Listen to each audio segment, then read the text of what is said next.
Pero bueno, déjeme saludar al maestro Ricardo Sevilla, periodista independiente, columnista del diario Basta, orgullosamente miembro de esta familia sin censura porque ya llegó para dejar la víbora chillando.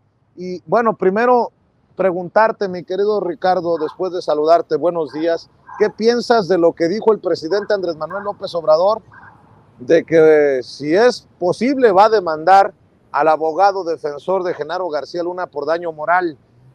Si bien es cierto, lo ha mencionado Toño, lo confirmo yo, muchos de estos procesos legales no llevan a algún lado, pues sí pueden sentar un precedente y por lo menos ante la opinión pública demuestra un presidente que defiende su honorabilidad, que defiende su reputación a capa y espada. ¿Cómo estás, Ricardo? Muy bien, querido Vicente, público memorioso. En efecto, yo coincido con esto. Sienta un precedente porque no es solamente la respuesta que te da ayer durante la pregunta que le haces al abogado de Genaro García Luna, que no le importa lo que piensa el presidente de México, que no vive aquí. No es solamente eso, es lo que ha preguntado, esta compenetración que existe con respecto al caso de Genaro García Luna. Sabemos perfectamente que los abogados suelen compenetrarse con sus defendidos, no hay ningún problema, pero aquí parece que ya hay una completa empatía, ya este personaje está tratando de manipular al juez, no lo ha logrado afortunadamente y creo que no lo va a lograr, pero también está tratando de manipular las preguntas hacia lugares que no le convienen a ninguna parte. Está tratando de hacer lo que hacen los periodistas desinformadores de una u otra manera, que es tratar de tapar el sol con un dedo, y está tratando de hacer estos señalamientos, o ya los ha hecho, en contra del presidente López Obrador, que si recibió, por ejemplo, sobornos de parte del rey Zambada. Entonces, esto es una mancha que intenta lanzar hacia el presidente de México, y bueno, es un precedente. Ojalá lo haga en efecto el presidente López Obrador, porque no pueden salirse con la suya estos personajes, no pueden salirse con la suya, lanzar ahí estos dardos pestíferos al corazón de una reputación, de un presidente, y sobre todo cuando no hay absolutamente ninguna prueba y que son solamente dichos, inferencias e incluso hasta ocurrencias. Preocupa mucho que un abogado que se supone debe tener todo bien articulado salga con este tipo de ocurrencias, porque van más allá de ser una gracejada. Entonces, yo estoy de acuerdo con que el presidente López Obrador imponga esta denuncia, porque sí está tratando de manchar no solamente su reputación, sino la reputación de todo un país. El presidente López Obrador actualmente está en el poder e intenta manchar el gobierno que él encabeza, y ya el propio Brian Cogan le ha dicho que no, que deje eso a un lado, y pues bueno, vamos a esperar muy atentos a ver qué es lo que sucede. Oye, mi querido Ricardo, y otro tema que mencionó el presidente Andrés Manuel López Obrador es, me dio un infarto con lo de la reforma energética, hace referencia a aquellos momentos y lo que estaba en juego, mi querido Ricardo Sevilla. Estamos transmitiendo completamente en vivo y en directo, y a la brevedad seguimos conversando con el maestro Ricardo Sevilla. Oye, uno está por acá en Nueva York, pero no creas que me he despegado del todo de las noticias. Cómo hay declaraciones, cómo hay noticias, qué intenso sigue este año, y más intenso se va a poner a medida que avancemos rumbo a la fecha de elecciones, tanto en el Estado de México como en Coahuila. Eso te lo firmo donde quieras, mi querido Toño. Y ¿sabes qué, Vicente? Yo me quedé con la espinita de la difamación que también hacen los medios de comunicación corporativos a nosotros, los medios de comunicación independientes. Me quedé con la espinita porque te voy a enseñar a continuación un par de capturas de lo que está llevando hoy el Universal, hoy el Financiero, hoy la publicación en la agencia Infobae. Es el colmo, Vicente. La verdad es que es el pinche colmo en lugar de documentar los alegatos finales en el juicio de Genaro García Luna, los medios convencionales en México se volaron pero la barda del cinismo y la cochinada. Miren lo que llevan en sus pantallas y en sus páginas medios como Infobae, El Financiero o el mismo Universal, el cual fue exhibido en el juicio de presuntamente pues, recibir chayotes millonarios de manos de precisamente García Luna. Y es que, Vicente, estos hijos de su mal dormir se atreven a ofendernos a todos los mexicanos, asegurando y destacando hoy que el exsecretario de Seguridad Pública de Felipe Calderón jugó en categorías inferiores del Club América durante varios años en la década de los 80. Ahí te la dejo para el costo, ahí te dejo botando ese balón, querido Vicente. De por sí somos odiados los que les vamos a las Águilas. Digo, No. puta madre. ¿Y sí es? Sí. Mira, lo lleva el Financiero. No sé si Don David nos puede poner mejor la nota del Universal, la nota del Financiero. Necesitamos las capturas, amigo Don David, en que se ve que es la nota, fíjate ahí, está la nota del Universal. A ver si nos puede poner la captura de la nota del Financiero. Hasta le ponen ódiame más en el Financiero, Vicente, público consentidor. Infobae también lo lleva, que se supone es la gran agencia la gran agencia periodística argentina. Oye, no lo puedo creer. Y a nosotros nos critican por hacerle las preguntas que le hacemos al abogado defensor. Y en el Financiero, ¿por qué dejó el fútbol Genaro García Luna? Pues muchos preguntaríamos, ¿por qué mejor no se quedó jugando a las patadas y no jugando a la guerrita, matando, en la que se mataron tantas personas? Pero oye, está cabrón. El Financiero no era el que decía, Genaro García Luna le tira diariamente besos y un te amo a su esposa. Sí. En efecto, también el Universal llevó este tipo de notas del corazón, ¿no? Y el Financiero y el Universal ambos tienen a corresponsales pues muy especuladores en la conferencia de prensa mañanera, si me permites decirlo, ¿no? Ahí tienes a Arturo Cerda, que se ha aventado, pero cada papelón en nombre del Financiero, a especular abiertamente en la conferencia de prensa mañanera. Es este personaje con el que el presidente López Obrador le marcó al general que dirige el AIFA, el Aeropuerto Internacional Felipe Ángeles, y pues ya te la sabes tú, ¿no? Es que hay que ser muy, muy claros. Yo creo que sería mejor no llevar nada a llevar estas chingaderas, ¿eh? O sea, no inventen, si quieren quedarse callados en el tema de Genaro García Luna está bien, pero no saquen estas cosas. Es como el meme, ¿no? Mejor ya vete a dormir, ¿no? O sea, ¿no? ¿Qué es esto? Imagina, esta es la nota del Universal, la nota del Financiero, que Genaro García Luna estuvo en las Águilas del América, en las Fuerzas Básicas del América.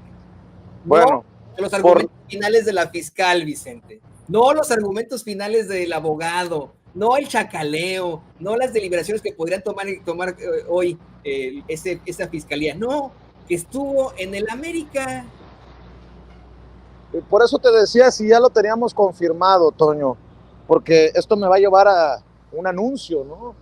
Si el Financiero, si el Universal, si Infobae lo traen como nota, pues creo que debemos de retomarla aquí en Sin Censura y la retomo así.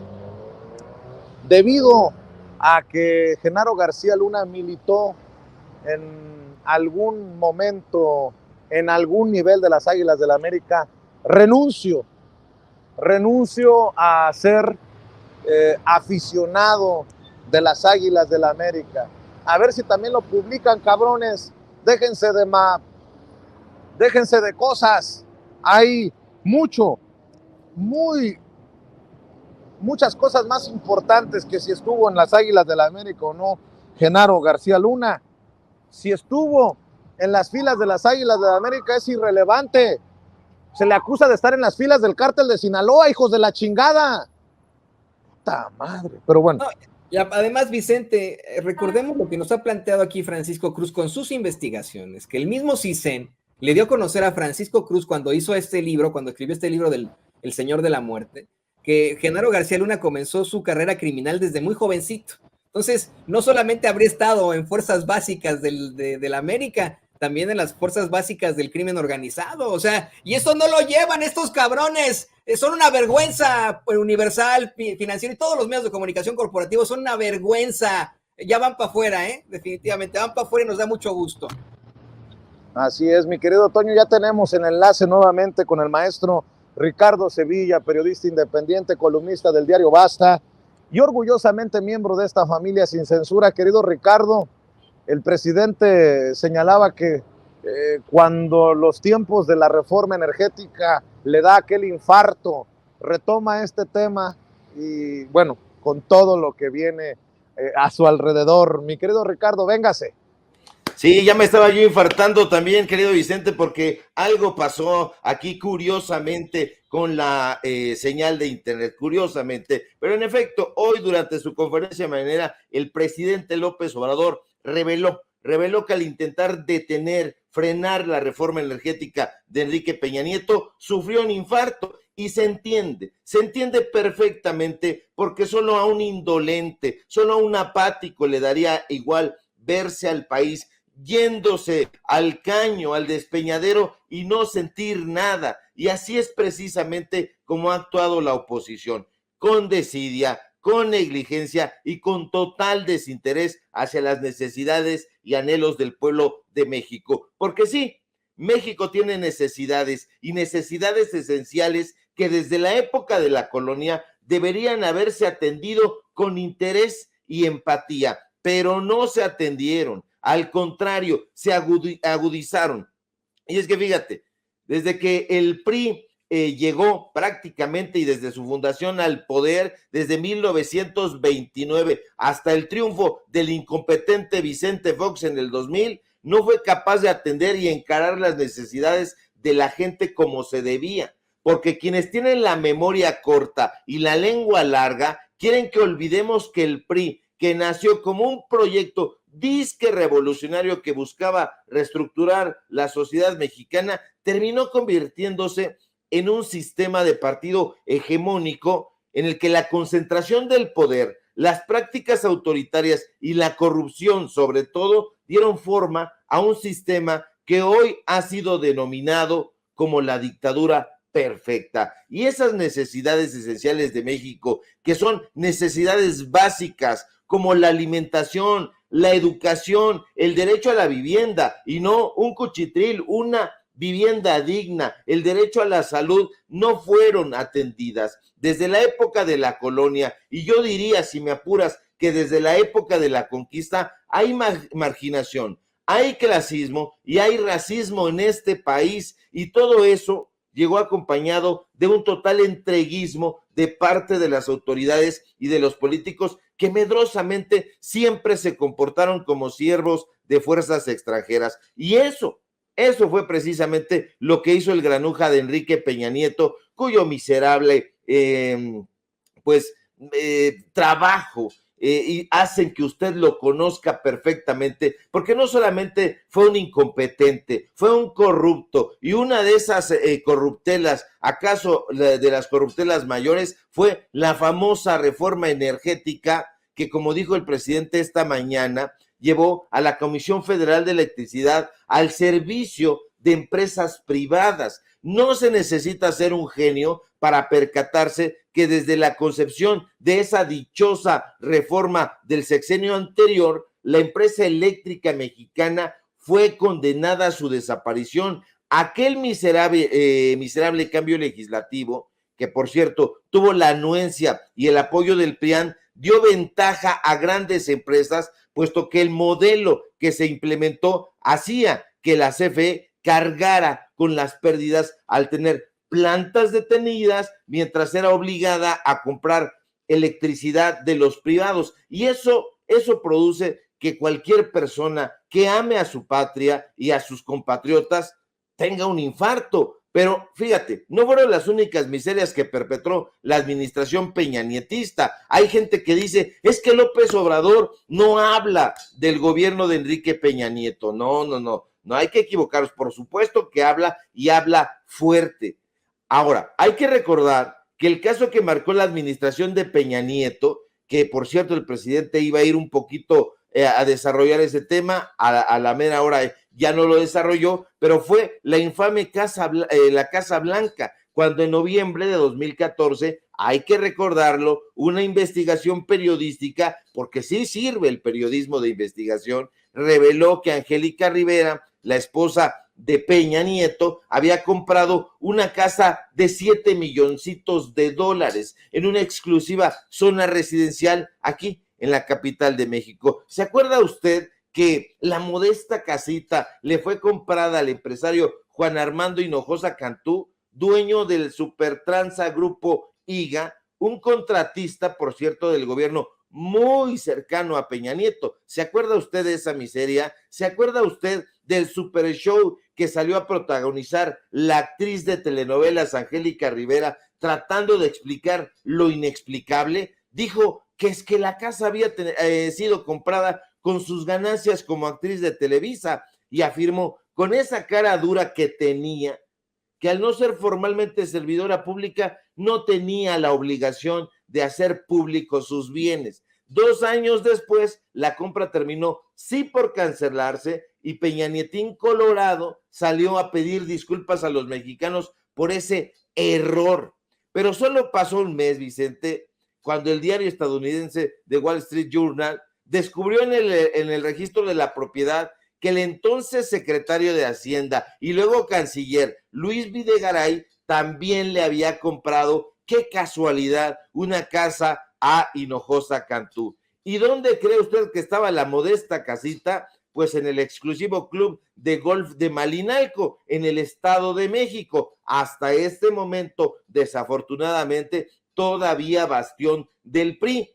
Y, pues bueno, tuvo un valor en 2012 superior a los $500,000. Videgaray, el hermano de Eduardo Videgaray, el payaso que actualmente trabaja de bufón en imagen, justificó que la compra se había realizado en octubre de 2012, semanas antes de que Peña Nieto tomara protesta, por lo que entonces dijo, es que yo no ejercía ningún cargo público, entonces no pasaba nada, todo tranquilo, era un bien honrado, como diría Linda Cristina Pereira, la esposa del delincuente Genaro García Luna. ¿Cómo realizó la compra Videgaray, el hombre de todas las confianzas de Peña Nieto? Igual que la realizó en su momento Genaro García Luna, el hombre de todas las confianzas de Felipe Calderón, mediante un crédito. Un crédito. Vaya créditos que le dan a estos granujas, Vicente, porque si usted intenta, usted y yo, solicitar un crédito para que le fíen las tortillas, ya le quieren pedir las escrituras de la casa de su mamá y de su abuelita. Entonces, estos personajes son de verdad algo vomitivo. Y es muy preciso esto que dice el presidente López Obrador, no hay que olvidar, porque se tiende a olvidar y no debemos hacer eso.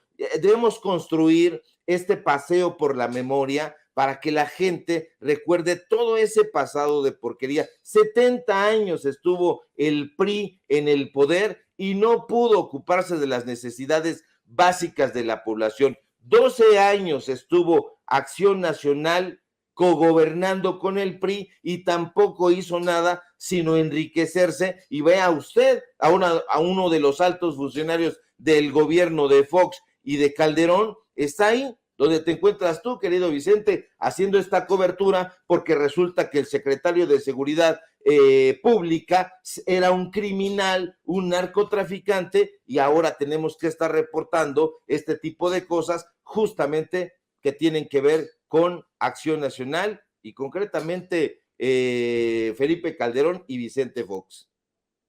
Pues mi querido Ricardo, como siempre, te voy a pedir que cerremos invitando a la gente a que se sume a tus espacios, tanto en periódico como en redes, como en YouTube. Mi querido Ricardo, cerremos con la información, por favor, maestro. Claro que sí, querido Vicente, público memorioso, síganme, por favor, necesitamos esa fuerza, ese empuje, ese tesón, para que, como dice mi querido Toño, se acabe la hora de los medios de comunicación corporativos. Síganme, por favor, en Twitter, @Sevilla Crítico, en Facebook, Ricardo Sevilla, así nada más. Síganme, por favor, en el Diario Basta, donde soy columnista. Síganme, por favor, en Paralelo 24, en Los Datos Duros. Hoy tenemos informativo en punto de las 8:30. Síganme, por favor, por supuesto, aquí en La Familia Sin Censura, donde estamos participando al filo de las 11 de la mañana. Si todo marcha bien, ojalá que sí, nos encontramos por aquí el día de mañana. Un fuerte abrazo, querido Vicente. Claro que sí, Ricardo. Un abrazo al maestro Ricardo Sevilla, que siempre habla con nosotros sin pelos en la lengua, sin censura.